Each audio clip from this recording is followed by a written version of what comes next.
All right, we may as well bang it into a second and see how it drives anyway. Now the slipper is just too loose. Can we get to full speed? Yes! It just took a while. Oh dear. I'm going to kill this slipper. It actually can't get up to speed and you know it's getting hot. So we'll put it back down to first. I'm really liking this strap from AsiaTees. Thanks guys for sending that to me. It's very cool. We're in first gear. We're locked. Let's see how she goes. Yeah, the slipper's just too loose. Jeez. Yeah. We're not going to get far. Ooh. Okay, so the suspension has thumb adjustable preload. You want to add some to the back. But this is very sure-footed, my goodness. I'm already really liking this. My idea of a perfect trailing rig is one that has these bells and whistles, as long as it's reliable. Now you dig here, but we're not going to have the traction. Oof, that was a shame, wasn't it? We're going to have to do this next time because I have to get back to the hospital now. It's a real shame that that slipper is too loose because this already is extremely promising. I wasn't sure what it would be like. My idea of a perfect crawler is what I was saying, is that it's got all the bells and whistles, but that it handles well. And look, we haven't got any weight under it yet, and I've noticed already that you can get brass for this thing already because China moves fast, doesn't it? Oh, now these windows are pop in. It looks like they're also pop out when you have a little roll or tumble. I don't know how long this is going to stay pretty, honestly. We're chipping away the back already. I think this looks great though. I'm looking forward to seeing how it drives on my 6 problems. We're going to have to do the driving next time. Aforementioned slipper.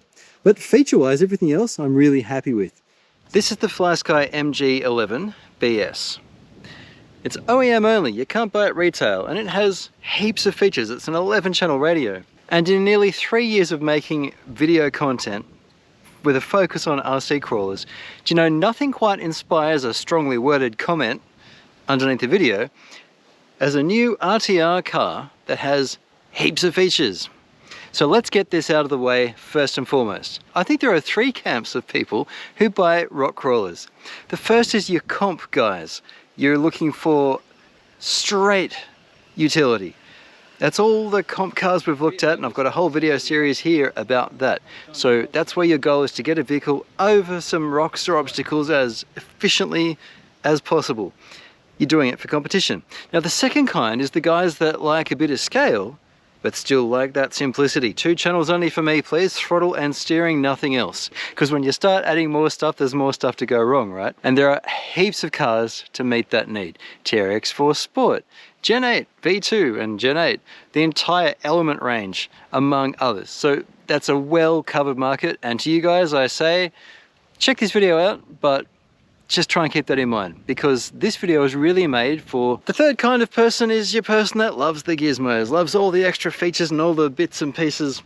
Now, we recently looked at the Yikong YK4106 Pro standing right here in this spot, 2 hours away from my home, and it had front and rear diff locks, which this thing has.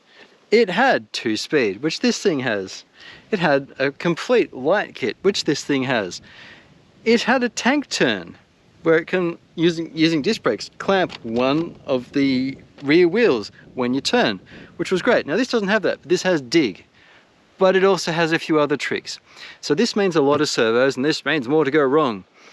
But just keep in mind also, even for those who like the gizmos, electronics are actually getting better. Yeah, they're getting cheaper as well, but they're getting better. They're so much better than they used to be. Waterproof. Metal gears are now really common as well. Reliable electronics. We've got the batteries to back all this stuff as well in the lipos. And it's a fully licensed 110 scale with slightly odd proportions, if I'm honest. Just look at it for a minute. Now, it didn't come with this bed topper, I think you call it, bed topper. Sorry, it came with it but not installed. And to install this, I had to make some irreversible decisions. You've got to poke some holes in the body. But I decided I liked it better that way, so that's what I've done. It also didn't come with wheel arches, except they also came as a free gift.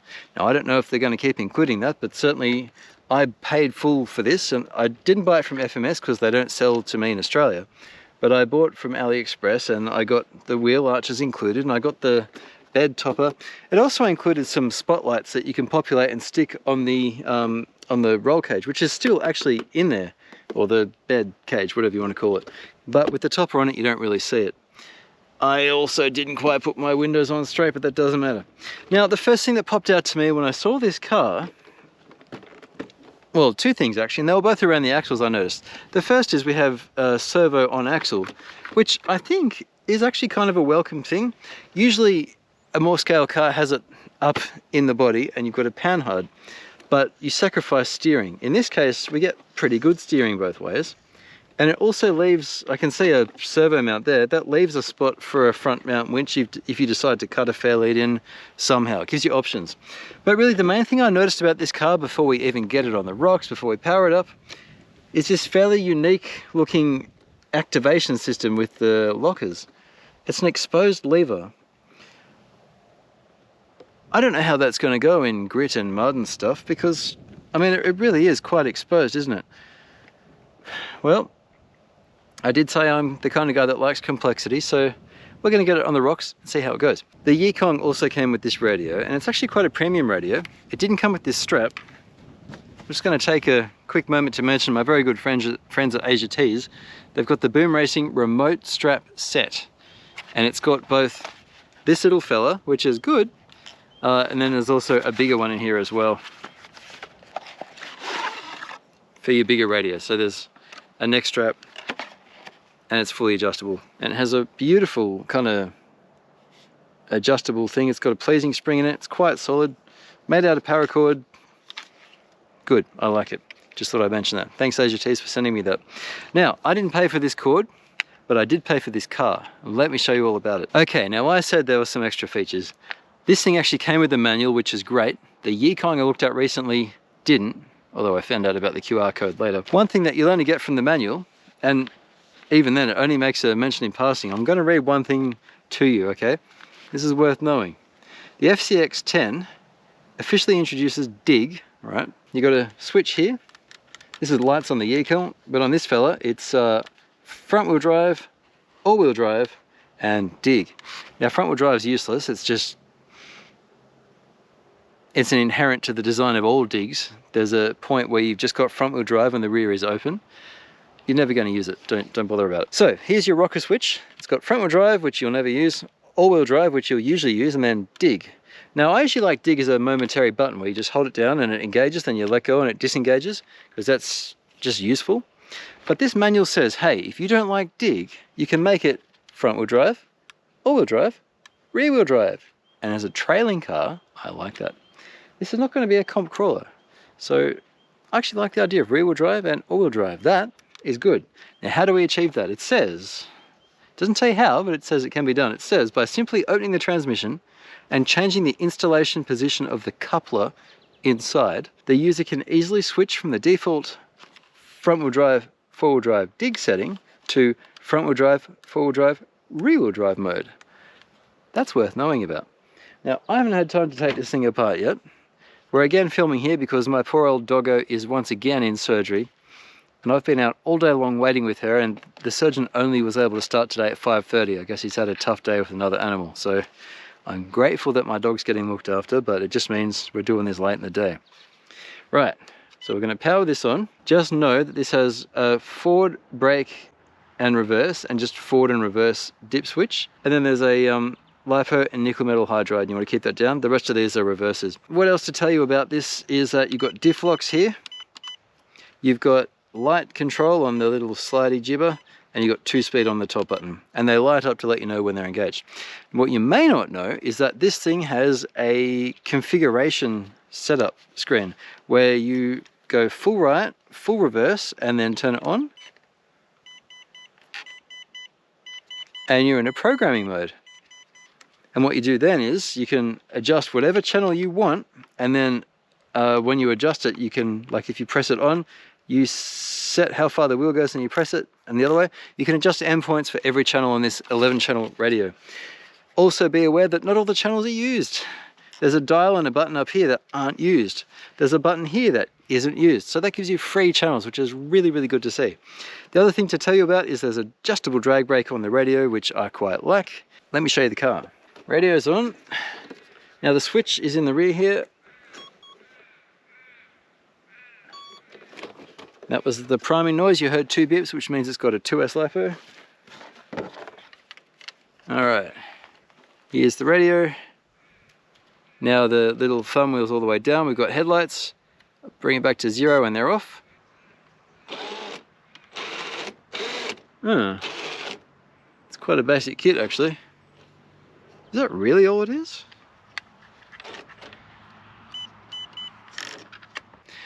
Well, I'm not a fan of this light kit. It's unfortunate really. The Yikong one was better. And that's confusing because it's based on the same system. But the good news is that means we can fix it. Let me show you what my problem is here.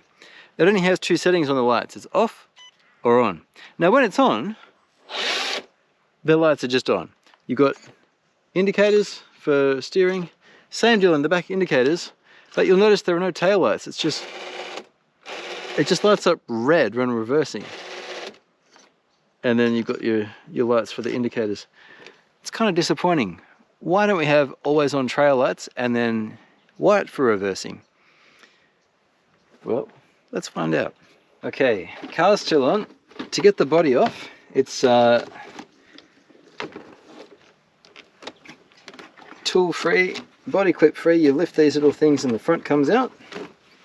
And keeping them separate, we then lift the rear ones and the rear comes out. Now, I've tried this already before and I've already cut myself on it twice. So 2 things to be aware of. 1, the plastic on this tab is really sharp and I've cut my finger open on that. 2, when you're pushing the body off, this Chevrolet badge here, it's metal and I've given myself a nasty slice already. This is not well thought out. I like that it removes with the tabs, it's cool, but these magnets being really strong kind of keeps it locked in and you've got to push more and yeah, you can cut yourself in 2 interesting ways, so that sucks. Yep, we've got spare ports on this light kit, so we can actually put reverse lights in here. The thing doesn't actually have a spare bucket for a white light, so you might need to get creative with a drill bit, but you can also stick reverse in if you decide that bugs you enough, and I mean I think that's worth it. You've got your 3 channel positive, negative and signal magnetically attached, so even though we've got lights, no wires coming down from the body, which is great. Now it's hard for any manufacturer to make a car that has lockers front and rear and a 2-speed and not to be compared to the TRX4. Why is that?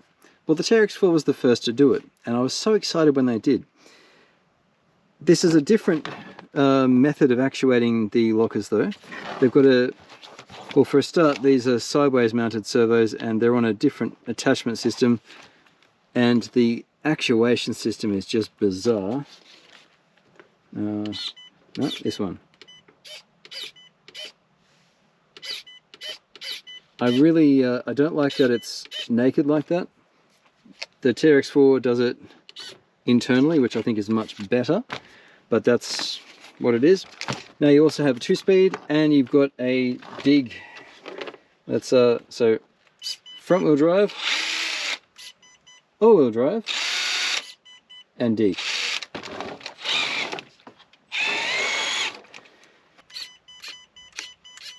Okay, so the underneath this little tin plate, which I think I'd like to remove because it tends to catch on rocks, it's basically a gearbox up the front and a transfer case back here, and that's where your magic's going to be. Now this thing says we can get rid of the dig and make it rear-wheel drive. I'd like to do that, but it doesn't tell you anywhere how to do it. But thankfully it has an exploded parts diagram, which includes the transmission here. That's the piece you want. There'll be a way of changing it. It doesn't tell you how, but it'll involve this shaft. And we basically don't want it to lock, we want it to be able to engage. I'll have a play with that at some future point. Moving on, we've got the receiver for the the MG11 transmitter or radio system, which is the FSR11D. Again, it says BS. You've got spare channels here. You've got a few of them actually, which is nice to know. 21 turn reverse direction 550 motor, which is the same as the TRX4, mounted in much the same way with a cover that goes on and holds the motor in place. So that is TRX4 like, but the rest of it actually is quite different, and I'm quite happy about that. I actually prefer the way this is. And the other big difference, of course, to the Traxxas is this servo on axle. It's hidden pretty well, being all black and out of the way. You wouldn't really know it unless you had a practiced eye and you were looking for it. I do note, let me just put it in front wheel drive. I do note that we've got CVDs in the axles, same as the Traxxas. I quite like seeing universals for strength, but CVD stands for constant velocity drive, and that means even when you're turned over like this, you in theory get a more constant velocity. Whereas with universals, as they turn, we've explained this on the channel before, as they turn, there's unavoidably a slow and fast, slow and fast, slow and fast when it's on an angle.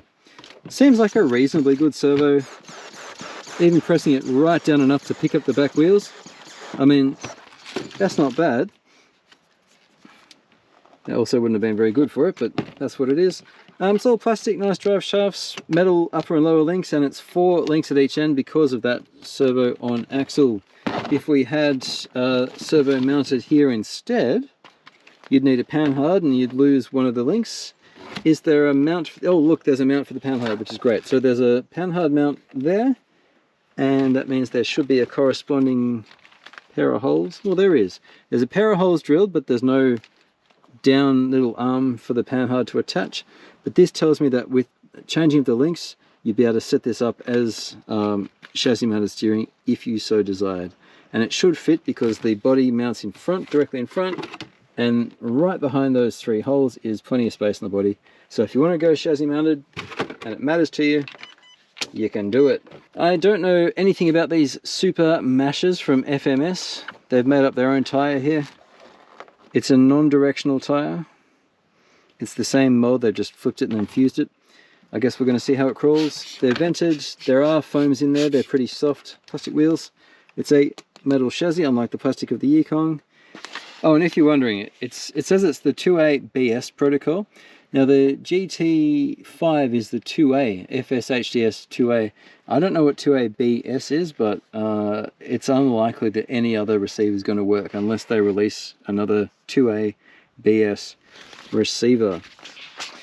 As far as I can tell, you can't use this just as a receiver, so if you want to change the power system, you're going to need to change the radio as well. You're going to need 1, 2, 3, 4, 5 channels, and I suppose a 6th. You could get away with 5 if you made diff lock on the 1 channel instead of 2. Right, let's see speeds. All right. That'll be low. Holy moly. Well, it's got some boogie to it. This is just on 2S. Let's get this on the rocks and see what we think. Oh, when you put the body on, it has a tendency to fold in. You've got to hold it out. And since I'm mentioning the body, it comes in 3 colors. There's no interior. And I think I'd go the topper for orange, and I'd probably go the lights across the top if I had the black one, because I think that would look good. But personal preference, nice to have the choice. Thanks FMS. Right, let's see how it drives. Okay, so we don't have tail lights, we just have brake lights. Oh, reverse lights rather. Don't even have brake lights, I've just realized. You've just got reverse. Well, that sucks. There's actually no reason to have forward, reverse and brake here. We're getting rid of that. Just having forward, reverse, because there's no change in the function of the lights. Oh, I didn't mention the shocks. They're oil filled and adjustable. Second gear. Oh, there's a slipper and it's too loose. Look at that. So the slipper's too loose. We need to fix that. Let's do that. So that's the FCX10 from FMS. Throw me a like if you enjoyed this video. Look out for my 6 problem course test run, because of course we need to see just how well this crawls. I enjoyed talking with you guys, and again, don't forget, if you're really into the simpler stuff, there's plenty of choice out there. Just because it's not for you doesn't mean you need to poo-poo the thing. I personally am all for innovation and new stuff. I'm not a fan of the clones, so I'm particularly happy to see that FMS have done their own thing. And if you liked the more simple style, which is the FJ40 from FMS, I've still got that in a box in my office, waiting to be opened and checked out, and I'm looking forward to doing that soon. Thanks for watching, guys. Thank you very much also to my channel supporters, particularly for those of you who've stuck with me from the start. Thank you, thank you, thank you. Throw me a like, and I'll catch you again on RC-TNT. Cheers.